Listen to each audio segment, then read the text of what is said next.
back. It's episode 10. Whoop whoop. I'm Daphne. I'm Gail. This is the last time Daphne gets to say what episode it is until we get to 50. And that's disturbing. Oh yeah, super disturbing. Super disturbing. We are just by ourselves and our content is also arguably disturbing. Yes, it is. How you doing today, Mom? I'm super great. It's almost Christmas time. It's almost Christmas and we're recording this. Yep, it is. Therefore, I need to sing everything. Okay, probably not. Probably not. Apologies if you can hear the wind. We are experiencing breezy wind. It's like 2 degrees outside. It's like a 30-mile-per-hour windstorm. We're getting a snowstorm right now. It's a little bit brutal outside, so everybody stay warm and stay safe and don't stay outside for too long if you can help it. And if you can't help it, then definitely bundle up because it's cold outside right now. Mom, What? baby, it's cold outside. Yeah, I love that song even though it's not okay to love it anymore. I know, it's kind of rapey. Yep, a little rapey, but I love it. It's one of I my do favorites. too. Besides Never Do the Tango with an Eskimo. That's a pretty good one, too. That's a great one. If you guys haven't heard that, you need to look it up. Yeah, never do the tango with an Eskimo. Or an Eskimo, as she said. No. No. Okay, we're getting annoying. I'm annoying us. Mom, still have an Instagram that nobody's following. Ugh, so annoying. Super annoying. Also, so annoying. I'm wearing shoes. My mom's gonna be pissed because it's cold and shoes are required right now. So sorry if I kick anything and you hear it. And squeaking. The squeaking's really the issue. And the kicking. Right. Because I like to kick. Okay, Daph, It's a good way to take out my aggression. Alrighty then. Okay, Daph, tell us your disturbing fact. My disturbing fact is quite disturbing. As you know, if you listen, we have a puppy. Ugh. Okay? Yes. I mean, not but man, I'm tired. Right, she's your puppy. Yeah, she is my puppy. She was your Christmas present. She is my Christmas present, and she keeps me awake a lot. Yeah, she's pretty perfect, though. She's She's so a cute. mini French bulldog. She's not mini. She is right now. Yeah, right now she is. Therefore, she's a miniature French bulldog at the moment. Right, because she's 13 weeks. Yes, she's so cute. Okay, anyway, my disturbing fact. Dogs like squeaky toys because they mimic the screams of their prey. Ooh. I've told you that before. Yeah, But it doesn't make it any less, like, bone-chilling because dogs are, like, everything. Yeah, I just choose to tune it out. I don't blame you. And some dogs are more predatory than others. Yeah, we have a Chihuahua that's definitely likes his toys, and so does the puppy. Yeah. They go hard on the squeaks. It's like, oof, what if you saw a real animal? Oh, sketchy. Sketchy. Yeah. That little baby, his name is Marco. We call him the chicken, though. Which seems sad, but it's because it's Marco, Polo, and then Polo, Pollo, chicken. It's a very long road to get there. But Yes, the chicken likes squeaky toys. oh, he loves them. Very predatory, apparently. Yeah, he loves Better them. watch that one. Yeah. He may be disturbing or disturbed. All right, Mom, what case do you have for us today? So today's episode is Haunted Denver Metro Part 2 about Cheesman Park. So when I did the original Haunted Denver Metro Part 1, and I was looking for more stories to put into that episode, one of the stories that I came across was about Cheesman Park. And when I was reading it, I was like, oh, needs to be its whole own episode because it's a lot of information and it's super disturbing. And yeah, I didn't want to just add it to one of those to that episode because that episode would have been way too long. Because as I said, this is going to be its whole own episode. Okay, I'm excited. Yeah, it's good. I mean, like when I was toot your own horn. Well, when I was reading it, depends on how I present it, whether I get to toot my horn. But when I was reading it, I was like, oh man, this is freaking good. This is good stuff. This is good stuff. Good stuff right here. Okay, so Cheesman Park is in the heart of Denver, and right now the park is currently 80 acres. So that's a decent sized park. That is. Right? And it's like in the Capitol Hill area. It is like in the Mansion District. So there's it's in a wealthy, affluent area of town, although... Right. We've been there before. Yeah. It's very nice. It is. It's a good park. I mean, there's a lot of, obviously, if you're familiar with Denver at all, Denver, along with like the city of Los Angeles, there's a couple other cities out there, but there's states that also don't allow this, that have no camping laws and that do have camping laws. So Denver is one that has camping, like homeless people are allowed to camp within the city. And so it is a lot of tents and such out there in the park. But that's okay. Everybody needs a roof over their head at night. Right. Yeah. As I said, the park is surrounded by upscale neighborhoods that were once part of the area that the park is now. Okay. All right. So originally, the property legally belonged to the Arapaho Indians until gold was found in the mountains of Colorado. And then people were just like, nope, it's mine. I'm going to take that land. So, because people are lame and they suck. Of course, settlers. Right. Yep. They people just think they're entitled to everything. Right. Exactly. Oh, this is yours? Not anymore. Right. Oh, I want that. It's mine. Yeah, I'll just take it now. Yeah. We can go to war over this. Yeah. Or not. I'll just take it. So on September 24th of 1858, Charles Nichols laid claim to what he called St. Charles Town, and he obviously named that for himself. Then on November 17th of 1858, so like 2 months later, General William Larimer comes in and he jumps that guy's claim. He's like, yeah, no, this is mine now. So there was an envelope that said St. Charles Town and with the stamp on it, and he stamped over it Denver. Right.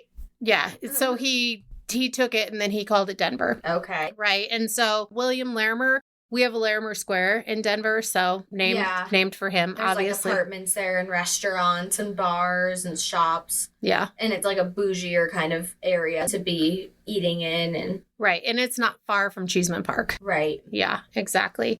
So when he did that, when he jumped the claim, he took more than half of St. Charles Town for his city, Denver. So it was nice of him to leave that guy a scrap, yeah?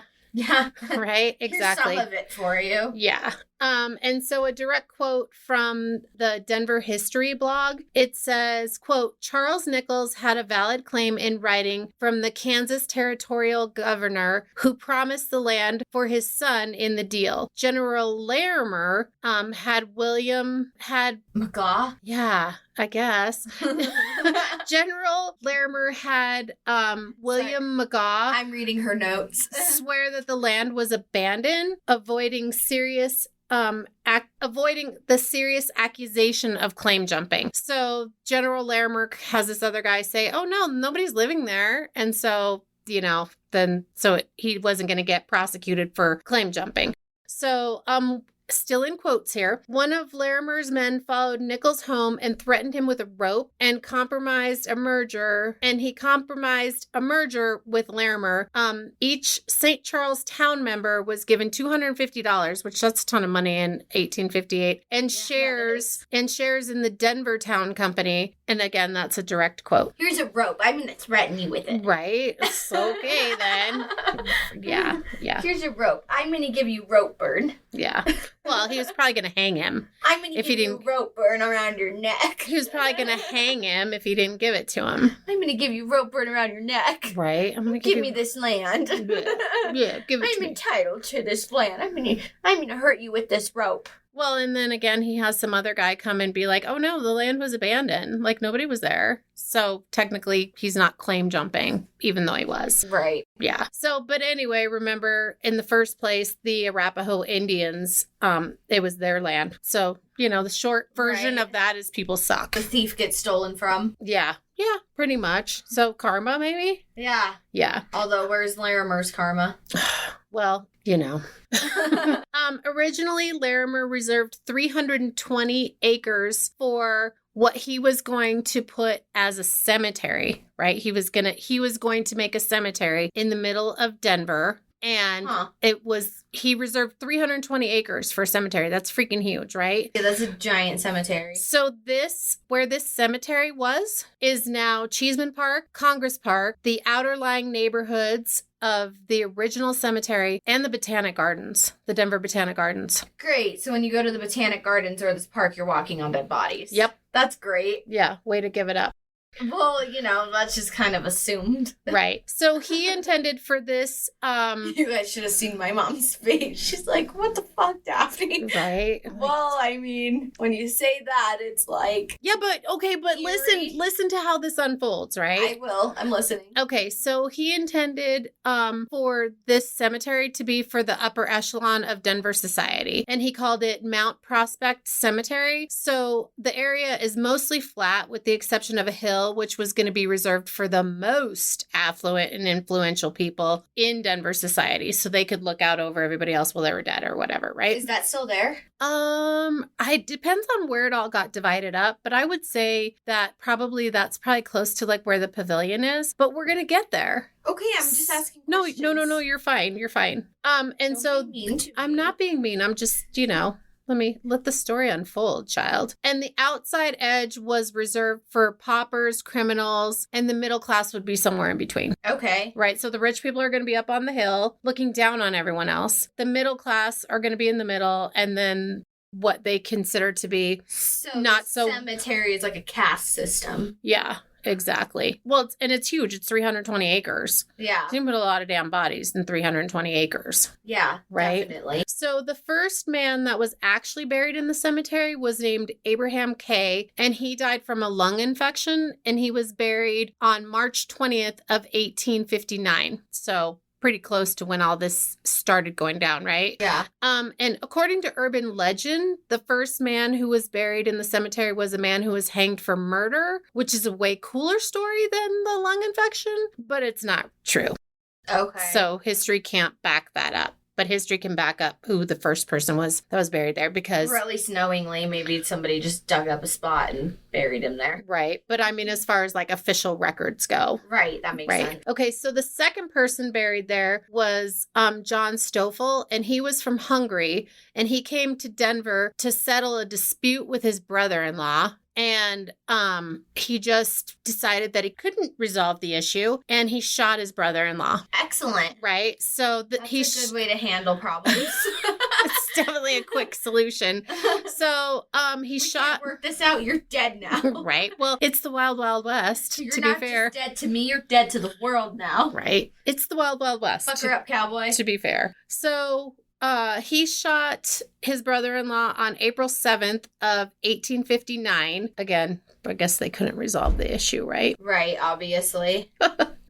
And there was no court in Denver at that time because it had just been established, right? Denver's just been established in November of the previous year, and we're only in April of the following year. Right. So there's no judicial system in place yet, right? So the nearest court... no law. Well, I guess that's fair.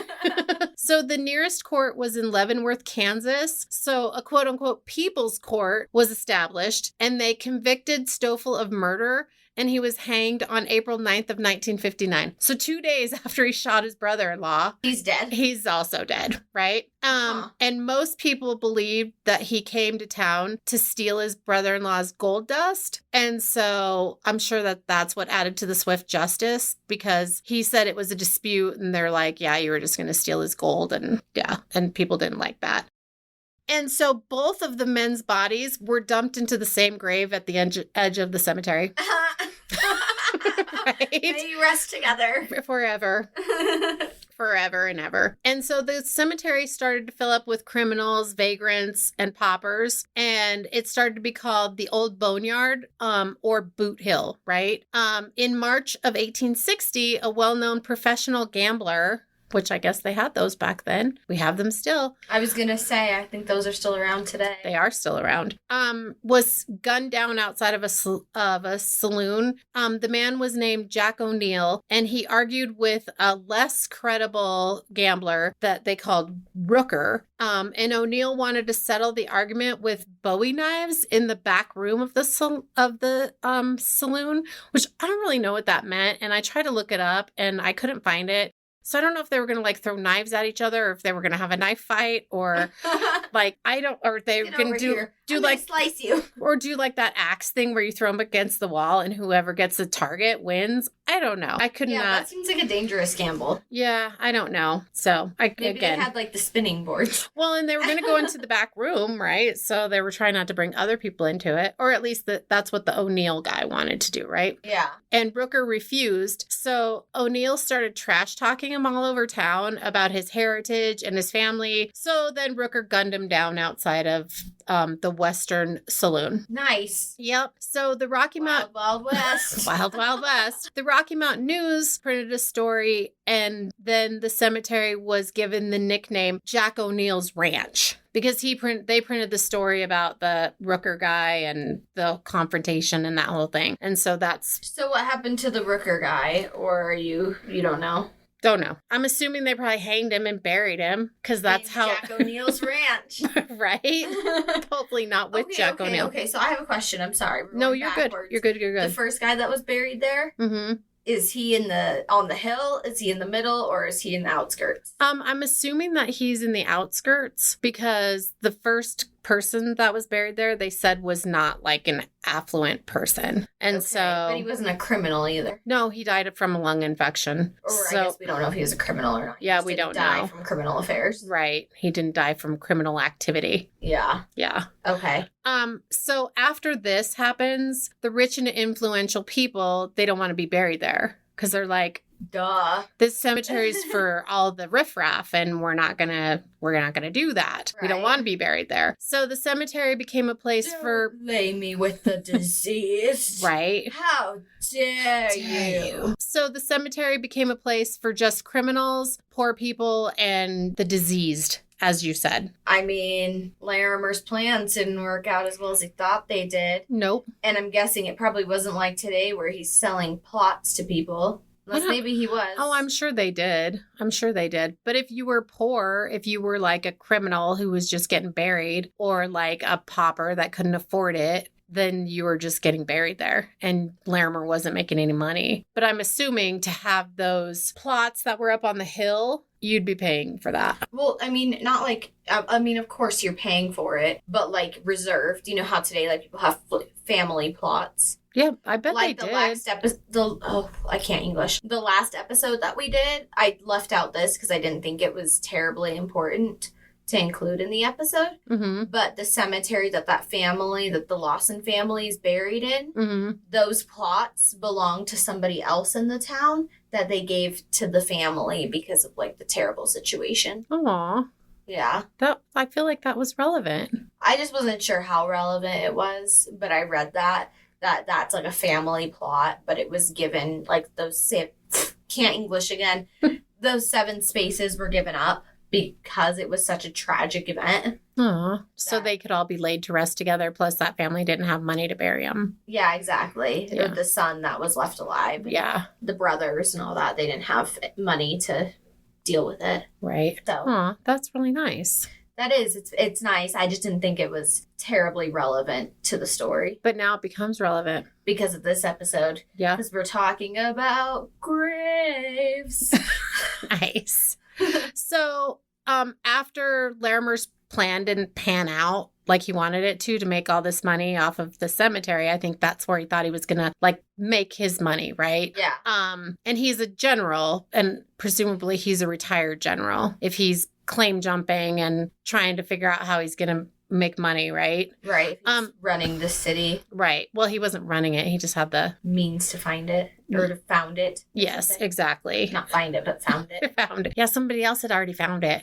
Yeah. And the Indians had found it before him. Yeah. Yeah. Right. Right. So Larimer left Denver and the cemetery behind. And then the cemetery was claimed. I love how people could just claim stuff. Yeah. This is mine now. It's mine now.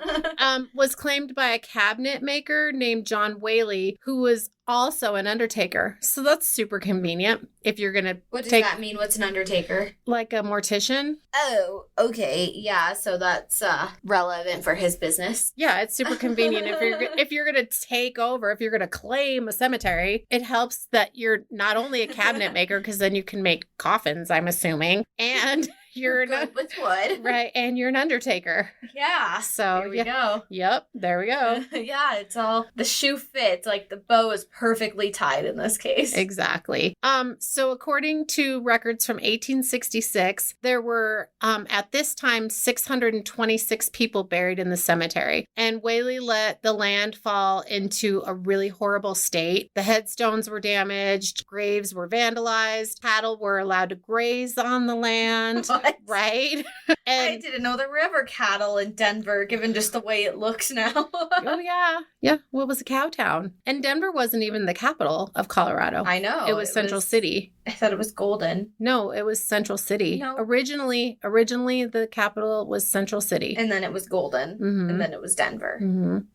Okay. So then, was this saloon in Central City that O'Neill got shot at? No, it was in Denver. Oh, okay. Because he got shot in Denver. I just didn't know. I was thinking to myself the whole time if Central City was around already at this point or not. No, I'm 99% sure. Why don't you Google it? You know what? Actually, I know that Central City was around at this point because you and I have been to the cemetery up there and there's graves from the 1800s. Yeah, and I'm pretty sure it was the capital because that's where like all the gold was coming from in the very beginning. I think Golden was the original capital. I don't know. Can you Google it? This Do you have your freaking phone? sign in Golden says the original capital. I don't know. I feel like it's not. I think I'm right. I Okay. think I'm onto something. Well, let's pause it while we Google.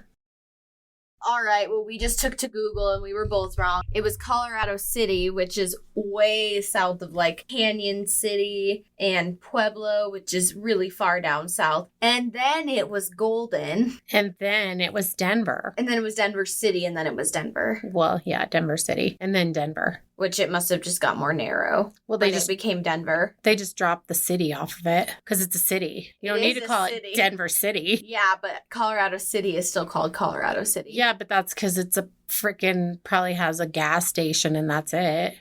Judging by where it is on the map. I don't think that that's true. I'm sure there's a little bit of development there. Mm-hmm.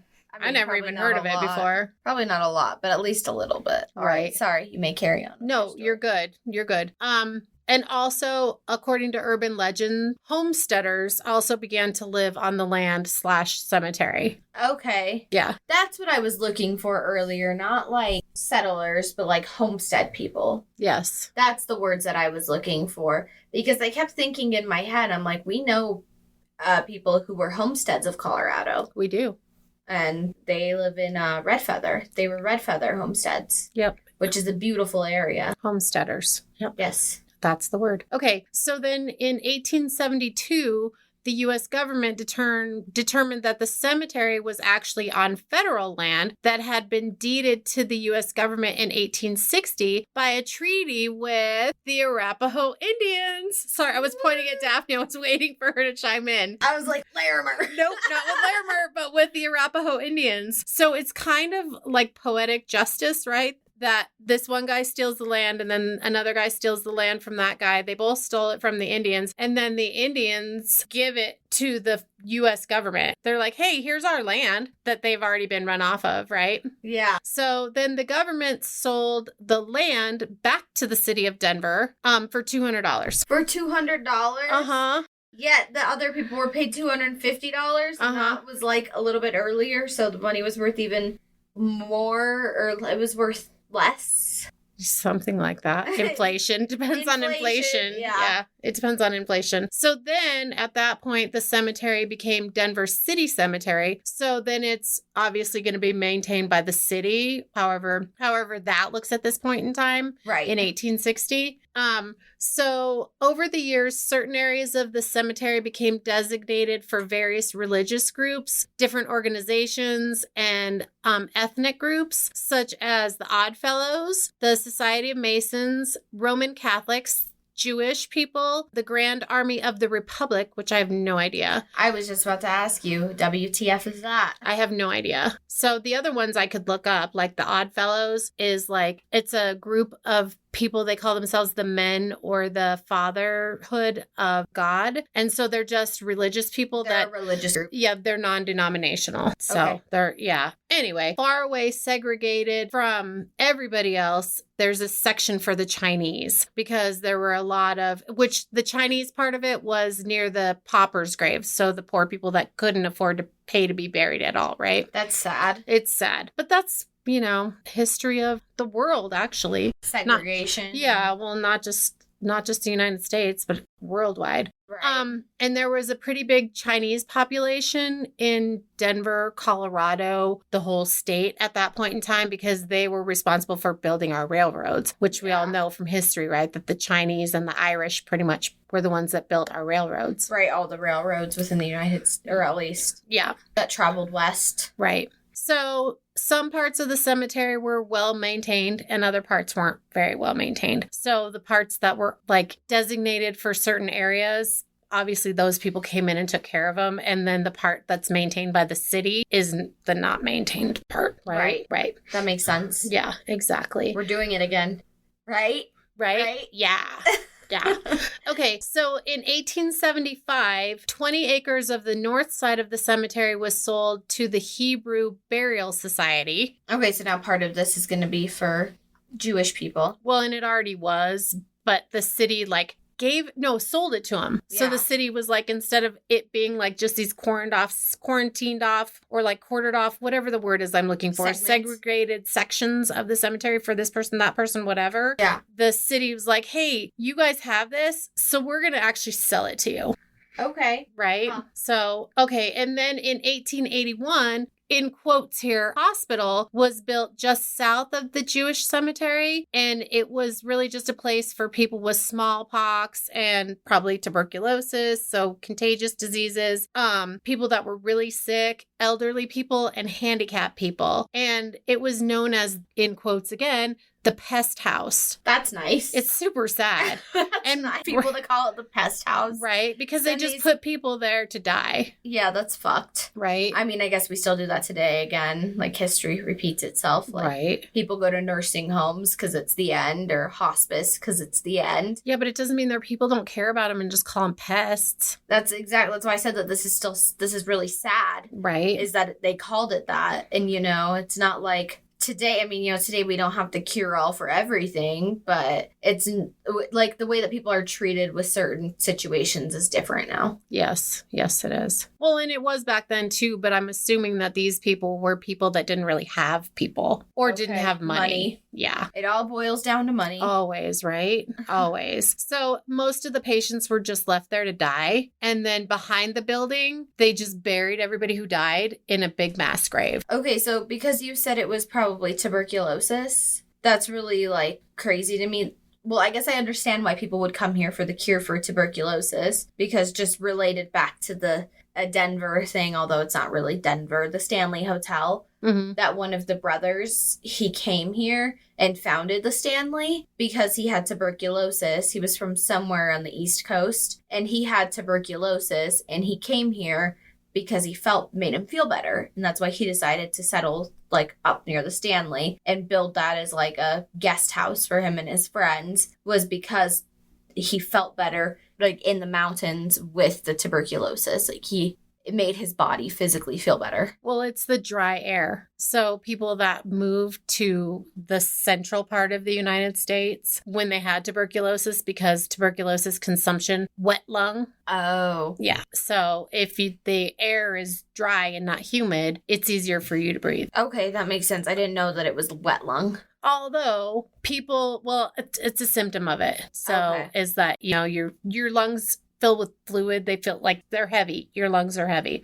So, but like here now, like people have a hard time breathing when they come here because we are a mile above sea level. And in the mountains, obviously, the higher you go, the higher you are. Right, the less oxygen there is. Right. Thinner it is. Yeah, the thinner the air is. And I mean, people who come here to visit us, they like get headaches and nosebleeds and all this kind of stuff. Right. So, yeah.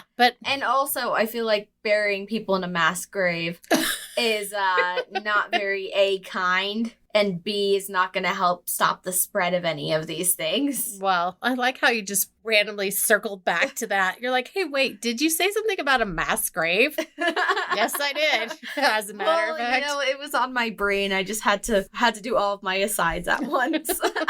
I'm like, you can't move on because you're trying to move on. No. I need to talk about this mass grave and that it's rude.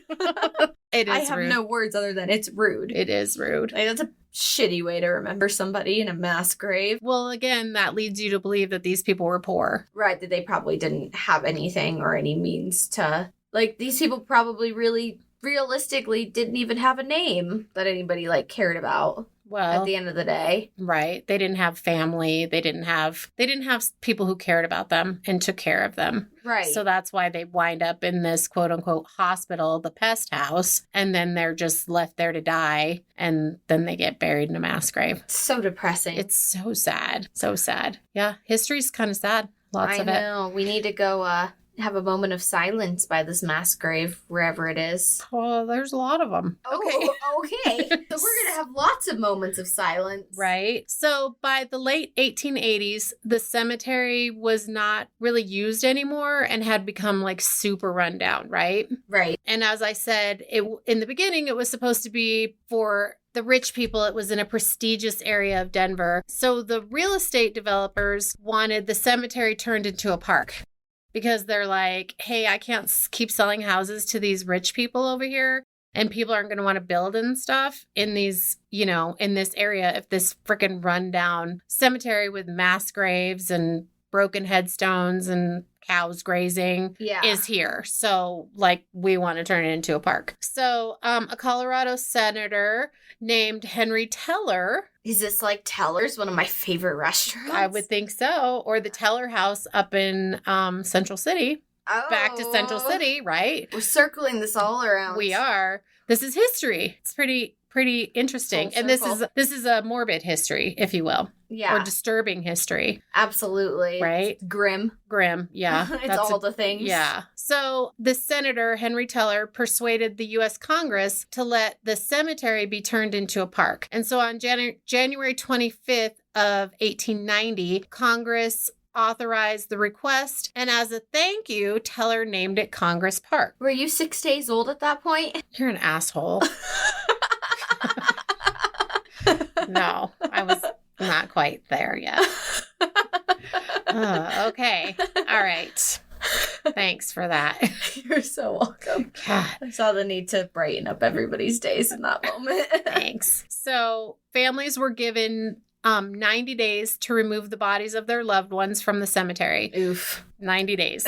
Oof. Yeah. That seems like a very short amount of time to dig up bodies. Right. Especially when there's unmarked graves. Well, that means you don't have a family to dig you up. So yeah, we're getting there.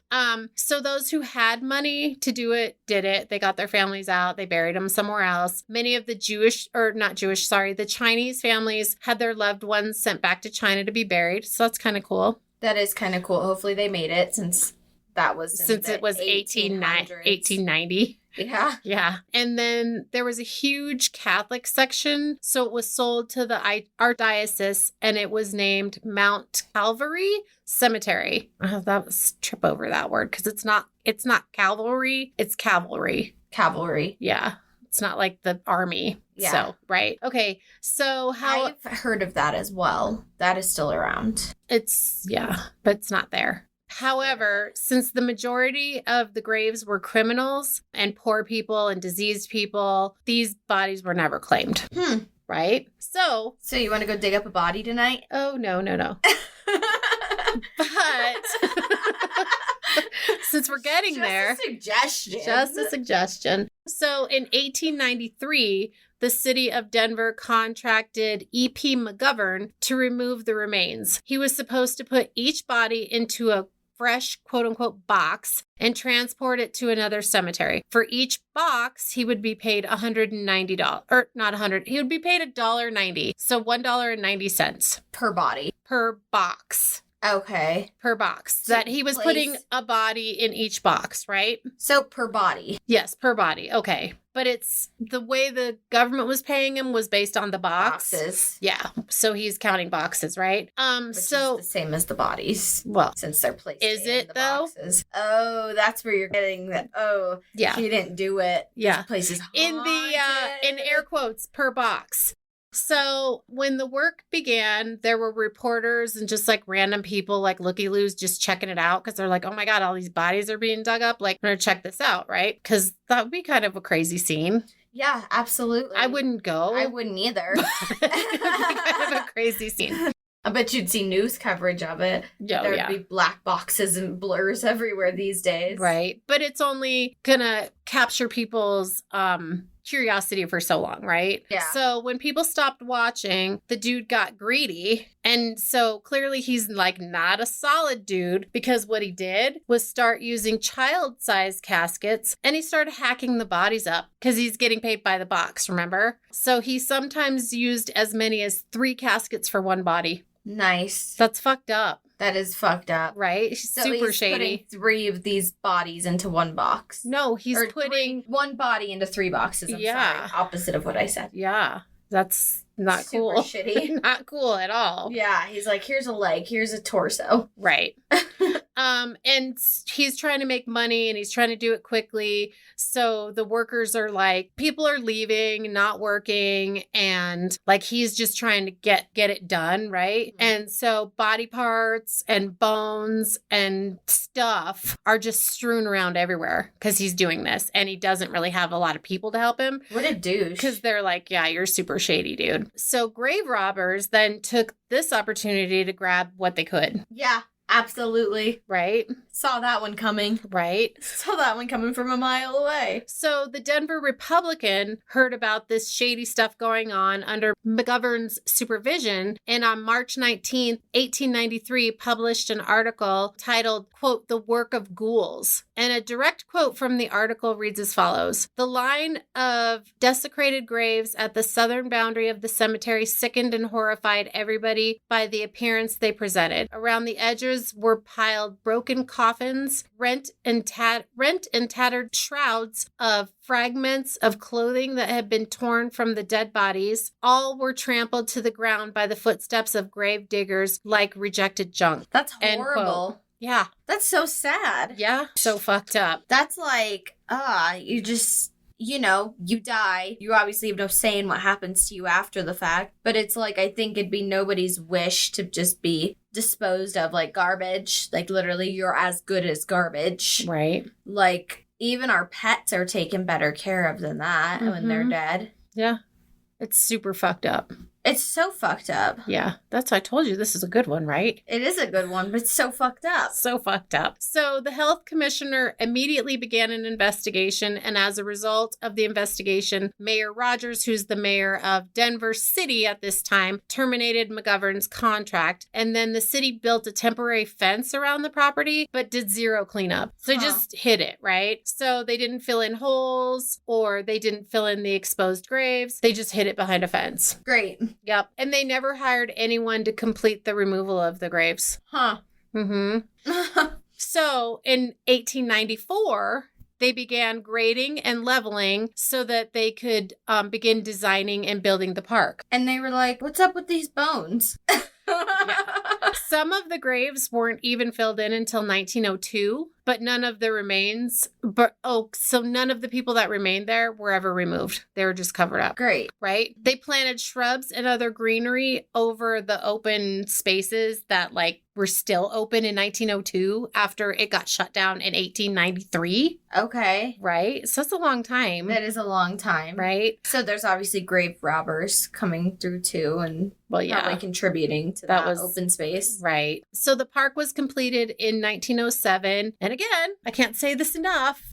The rest of the bodies were never removed from the park. I read too far ahead. Mm-hmm. We walking on corpses when we go down there. So some estimates place the number of graves that are still there as high as 2,000. As high, not like at minimum? No, it's says that there's probably what they think is about 5 or 2,000 graves. Jeez. Yeah, that's a lot. I would think that there's probably more, though. There might be. But, because you said, like, the mass graves and all that, too. Right, but they don't have records of all of that. Well, of course not. So, because they just treated those people as pesty individuals. Right. Buried their bodies. But they have records of all the bodies that were taken out. Okay. So, like, everybody that got moved and everything. So, who knows how many bodies this McGovern guy was supposed to get rid of that he didn't get rid of. Well, about 2,000, I guess. Roughly. Roughly. So in 1909, Gladys Cheesman Evans and her mother, Mrs. Walter Cheesman, donated a marble pavilion in memory of Denver pioneer Walter Cheesman. The donation was conditional that part of the park be designated as Cheesman Park, which it was, and the pavilion's still there today. Nice. Okay, so now I must ask you, do you think he was more of a cheddar guy or a Swiss guy? He's a cheese man. There's no cheese he doesn't like. Oh, wow. Funny. Way to lighten the load. Okay, so in 1923, bodies from the Hebrew burial ground were removed to other cemeteries, and this portion of the cemetery was returned to the city as well. So, but there are no bodies here. They just they moved their bodies, they gave the land back. Because that was actually their property. Right, and they were taken care of. Well, remember, they paid... Yeah, they paid for it. It was their property. Right. It was their grave sites. So their people were actually taken care of. Right. And then they moved their bodies and they gave the land back to the city, which is where the reservoir is in Congress Park right now. Okay. So, because it's Cheesman Park, Congress Park, like this whole area, right? Mm-hmm. I mean, if you've ever been down, which you have been down there, it's all one and the same, but it's separated. Right. And the section that was the Chinese portion was used as the city tree and nursery and shrub nursery until 1930, when the WPA project converted it into another edition of Congress Park. So that's definitely where there's going to be a lot of ghost activity too, because those are the criminals that were buried in the Chinese part. No, because remember, a bunch of the Chinese people had their families taken back to China. Yeah, but they were on the outside edge where the paupers and yeah, exactly. But anyway, so there has to be ghostly activity going on here because of all of this bullshit that happened. So the oldest known story dates back to 1893 when the bodies were being removed. One of the first documented reports goes like this. A gravedigger named Jim Astor said that he had a ghost land on his shoulder. Astor was... What the fuck? Right? A ghost land on his shoulder? Right. So I don't know what that means, if it was a parrot or if it was trying to get a piggyback ride. Yeah, I don't know. It's like, hey man, get me out of here. Right. So Astor was looting the graves while he was moving them because he was one of the guys that worked for McGovern. Dick. And so he ran away and then he never came back to work. Dick. Go figure, right? But he deserved that. Dick. I mean, yeah, he deserved that. So people who live in the homes in the surrounding areas of the cemetery, because like I said, this is an affluent neighborhood, right? Report seeing sad and confused looking spirits, sometimes knocking at their doors and windows. And I'm sure some of these people have ghost activity in their homes. Well, yeah. Because they're buried or their homes are built on top of where people were buried. Well, the movie The Conjuring is about this. Conjuring's not about this. Not The Conjuring. What movie did I send you? Not The Conjuring. I sent you a movie that I said we should watch. I don't know. Can you Google it? Can we pause it again? Yeah, we can pause it again. Okay. Pause to Google. So not The Conjuring. My bad. The Changeling. It begins with a C. So similar. Right? So this movie came out in 1980 and it was based on a story from 1960. But hear me out. She wouldn't let me watch it because she wanted to do a case on it. She wanted to report the case and then said that we could watch it. Well, because then we'll see how good or bad it turns out based on our own knowledge. Yeah, exactly. And our own conversations about it. Yeah, exactly. So I haven't actually seen the movie. I haven't either. Oh, I didn't know that because I thought you were going to watch it for, quote, research, unquote. No, because I ended up reading so much. That's like when I say I'm going to watch Annabelle from research. Right. Even though it's like totally Hollywood and it's not even a Raggedy Ann doll. Oh, I'm sure The Changeling's nothing. Like, I don't know. It probably doesn't even go into any of the history or anything. It's probably just straight up hauntings. Yeah, probably. And again, it says it's based on a true story from a house that's in the neighborhood right outside Cheesman Park from 1960. Okay. So we'll watch it, or we'll I'm try interested. to. But I'm working on 2 cases, so I've been doing a lot of reading, and this was the other big one that I'm working on. And I'm done with it. So I'm going to move on to the next one that I've been working on also for a while. Yeah, you've been working on that one for longer. I actually was working on this one first, but then I put it to the side. Oh, you didn't tell me that. Yeah, because Haunted Denver Metro. Well, yeah, but I didn't know that this was the other one you were working on until you said, I'm going to give you a hint last night. You're like, I'm so excited. I can't tell you what it's about. And then you're like, I'm going to give you a hint. And then you go, well, it's Haunted Denver Metro Part 2. And then we're literally getting ready to hit the freaking record button. She goes, it's about Cheesman Park. I'm like, okay. You just couldn't wait to surprise me, could you? Nope. I couldn't wait anymore. I couldn't wait. That's okay. She knows what my next one's going to be on because it's a huge case. She just doesn't know all the details of it. Or not a case, a huge story. Exactly. But it's all fun and games, especially when you don't know what the other person's going to do. And I didn't know any of this. Yeah, this is the first time hearing. Like, until I started doing the first Haunted Denver Metro. Okay, but now I'm so curious because that area was huge, that the original cemetery. Mm-hmm. I wonder if all the Congress buildings and stuff that are down there, like all the government buildings that are down there that are like next door to it. Well, are haunted. We're going to get a map of what it originally was and then like what it is now. And then we're going to put that on our Instagram. Because there are a couple out there. So I wanted to compare and contrast also. I'm like, but I just, right? Exactly. I've been in one of those buildings before. Good reasons, of course. Yeah. People say they hear moans and even screams coming from the park. And sometimes on moonlit nights, there have been reports that you can see the outline of graves in the grass, which wouldn't be surprising because with plate tectonics and the shifting of the earth and all of that, stuff's gonna come up. Yeah. Yeah, right? That's fair. That is fair. Although I feel like it'd be more easier to see in the daylight, so that's probably just a haunting thing. Well, but maybe it's the shadows. I don't know. Because it's said on moonlit nights, people say that they see that. And then people also report just feeling like an unexplained sadness and dread when they're like in the park sometimes. Like they just get overwhelmed with like emotion that's just like sad, not content. Yeah. Right? That's sad. And then people see children playing in the park well into the night and then they just disappear.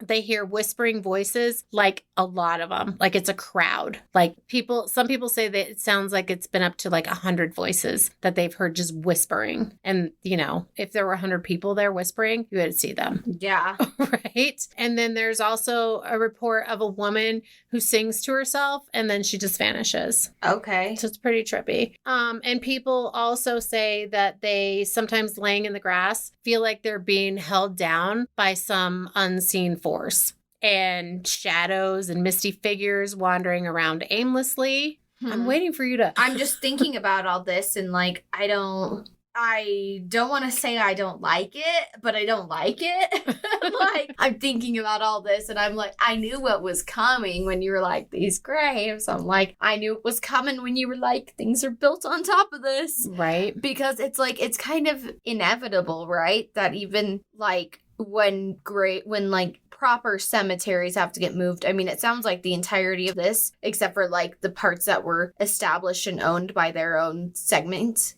were all proper cemeteries, right? But it sounds like the entirety of this in the beginning of it was not a proper cemetery. It was kind of just this is where the criminals go, this is where the middle class goes, this is where the rich people go. Right. You fit into one of those boxes, you get buried there. But there were never rich people buried there. Well, but you know what I mean. That. I do know what you mean. But you know what I mean. Well, and like in the beginning when there's like these unmarked graves and it's just kind of like, it's like a free-for-all. Like you're freaking digging up a hole and just throwing a body down there. Well, and like those two guys that got buried together. Yeah. The one guy shot the other guy and then got hanged for it, and then they just tossed him in the same grave. Right. That's what I'm saying. It just feels like a free-for-all. Yeah. It clearly They probably weren't even in caskets. They were probably just thrown in the ground. Well, I'm assuming since they're criminals, they probably didn't pay for a pine box. Yeah, exactly. Right. They were just thrown in the ground. And so what I'm thinking is just that, like, it's inevitable. It's inevitable it feels like it could be inevitable anywhere, even at like a proper cemetery, that everybody gets dug up. You know what I mean? Mm-hmm. Just because things happen, graves get weathered. A tombstone, if it's an old weathered tombstone, there's a strong enough windstorm, that shit's broken and in the ground, and they need to move everything. You're not going to know if there's a tombstone there and everything's buried on top of it. Right. You know what I mean? A tombstone, is that the right word I'm looking for? A headstone, a tombstone. Yeah. Yeah, I don't know why I always want to call a headstone a tombstone when I really mean to say is a headstone. Well, it is a tomb. So but anyway, that's what I'm thinking in my brain, is that like it is so inevitable, and like these people all died in like such tragic ways that some of them, not all of them. Well, the ones that you can presume are going to be in these unmarked graves. The ones that are left. That are left behind. The people that were at this hospital with nobody left, no family. Right. They are like so confused. And, you know, that's what they say is the confused people are usually the ones that stay behind, or the ones with unfinished business. And I bet that those two guys that are buried together are just going at it with each other now in the afterlife constantly 24/7. Right. Like they're never going to be at peace again because they hate each other. Yeah. He's like, you killed me. He's like, well, I fucking died because of you. Right. And I really didn't want your gold. I was just coming here to ask you what you did with my fucking shoes. Right. Why do my shoes have paint on them? Right. I just was really legit trying to settle a dispute. Wasn't going to rob you. Right. Literally. But yeah, no, I feel like it's just so inevitable. like the... I know you're saying, like, you're waiting for this reaction out of me, but, like, that's my reaction. It's just not, like, duh. But, like, it's so sad. Okay. Way to take the wind right fucking out of my sails, because I was so excited to do this story. And you're like, no, yeah, duh. It's like, whatever. All cemeteries are like this. You're stupid. But, no, like, who knew that Cheesman Park was a fucking cemetery? That's not what I meant. Did you know Cheesman Park was a cemetery? No, that is not what I meant in the slightest. Okay. I just meant, like, duh, it's gonna be haunted. Like, okay. Like, duh, it's like, but it's freaky. Did you know Cheesman Park was a cemetery? Absolutely not. Yeah, I me thought either. It was a peaceful place where rich people live. Yeah, well, it was a cemetery. Like, the governor's house is very close to there. Mm-hmm. The governor's house, like, actually might back up that property, doesn't it? I'm not exactly sure, but it's right there. Quite close to it. Right. So anyway. And all the bougie, beautiful Capitol buildings. Millionaires Row, Millionaires Row is right there. So there's like these big old mansions. Yeah. Like, you know, by quote unquote mansions. They're from like the Peabody Mansion, like we talked about, the Peabody Whitehead Mansion. No, but I mean, it's that kind of a, you know, those kind of big houses. Well, you know, you've been down there. You know what those houses are like. Yeah, they're big, beautiful, bougie homes with alleys in the back behind them. And they don't have a ton of yard. Nope. They all have like the ironwood fences around them. Mm-hmm. Yeah, and they're brick and have beautiful like A-frames on them. They're gorgeous homes. They are. They're nice. Apparently they're haunted though. Well, that's what I mean. Is like, duh. Like, of course they're haunted. Right. It freaks me out. So I'm going to just wrap it up real quick. So I feel like it took the wind out of my sails, but that's okay. I didn't mean to. Okay. So as I said in the beginning, the Botanic Gardens is also on what was cemetery property. And as recently as 2008, human remains were discovered while they were building a new parking structure. That's what I'm fucking saying, is that freaks me out. Right? Like, 2008. the couple of times I've ever been to the Botanic Gardens, it's like Did you know it was peaceful. Well, maybe they're peaceful spirits there. But you know what I mean? But not apparently if you're the person working it in the middle of the night, like having to be the person to make sure that the sprinklers there's all kinds of stories. There's all kinds of stories on Reddit too about like Cheesman Park hauntings and stuff. And I guess, you know, you probably could look up Botanic Gardens and stuff, but I didn't want to do like a lot of people's stories and stuff. I just wanted to kind of do the history of it. Yeah. And then those remains from that they dug up there were moved to the Mount Olivet Cemetery. Okay, which is not far from here. 32nd and Wadsworth. Yeah, that's not here far from. No, that's Crown Hill. Mount Olivet is the one that's right there by. Oh, right by us, and it's down the street from Coors. Yeah. Yeah. Wow. Yeah, that's close. Yeah, it's close. Anyway, I tried to pause it so I could sneeze. Right. So I didn't mean to take the wind out of your sails. I'm just thinking to myself, duh, of course this shit's gonna be haunted, given everything saying to me. But I'm like, holy fuck, like that's a lot of people buried. I was expecting the number to be higher though, just given the way it was like, given what I know about the history of Denver and that it was a pretty populous place. But not in 1893 and prior, because again, it's not the capital. Yeah. And it's not like there aren't a ton of, like, It is the capital. Not in 1893, it's not. Yeah, it is. When did it become the capital? In like 1868. Is that what you looked up? That is what we looked up. Ready? Let's go back to our little page we have pulled up. Yeah. 1867. Oh, my bad. It was Denver City, and then they dropped the city. It says the capital's moved to Denver. Yeah. So after that point, yeah. Okay. It was Denver. Alrighty then. That's what I remember when we had just gone back and forth about it. Like, it was only Colorado City for a year, and then it was Golden for 5 years, and then it was Denver City into Denver. Right. Yeah, no, I feel like the number's so low, and I feel like it freaks me the fuck out that you could, but I guess that's for anywhere, that, like, you could be walking and there's a dead body underneath you because people fucking suck and are crazy that, I'm going for a nice stroll outside and, like, there's a little bit of moved grass and it's like, oh, what, it was just a cow grazing. All right. Well, I'm not going to ask you what you think because you said it for the last couple of minutes that it was like, holy shit, and oh my God. And of course. Yeah. Well, I mean, just given what you've presented with me, I'm bound to say duh. But then I'm also saying holy fuck because this is like a very prominent area. Yeah. Like, it's like when you look up pictures of Denver, if you just look up Denver, like, you're gonna be bound to see pictures of Cheesman Park. Mm-hmm. Even, like, the pictures that are captured of the high-rises, you can see Cheesman Park from within the high-rises. Yeah. Like, in between the high-rises. Yeah, so when we post it on our Instagram, we're going to post pictures, like a map. We're going to do a map of where the cemetery was and then where stuff is now, because there's going to be all those buildings and the botanic gardens and stuff, so you can see where all that's laid out. And then we'll post a picture of the pavilion. Perfect. All right. Yeah, no, I loved it, though. I really did. I liked the history lesson. I had a lot of fun researching it.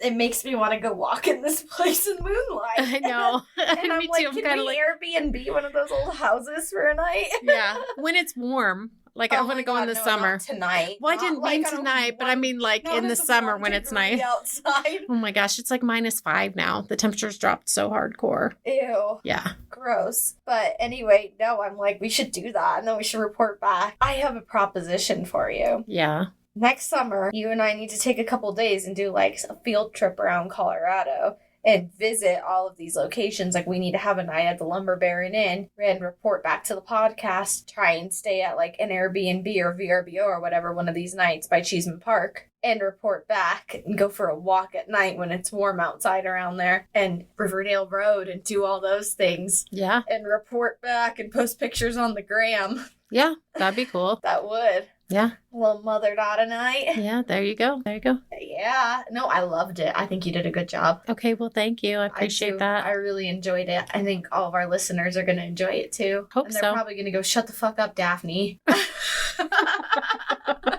Kind of looking at you like that right now, but no, I'm just kidding. That's because you're cold and guess what time it is? No, I'm good. I'm actually good tonight. That's good. Right? It's just cold outside. It's so cold. Baby, it's cold outside. Baby, it's cold outside. And when it's cold outside, you never do the tango with an Eskimo.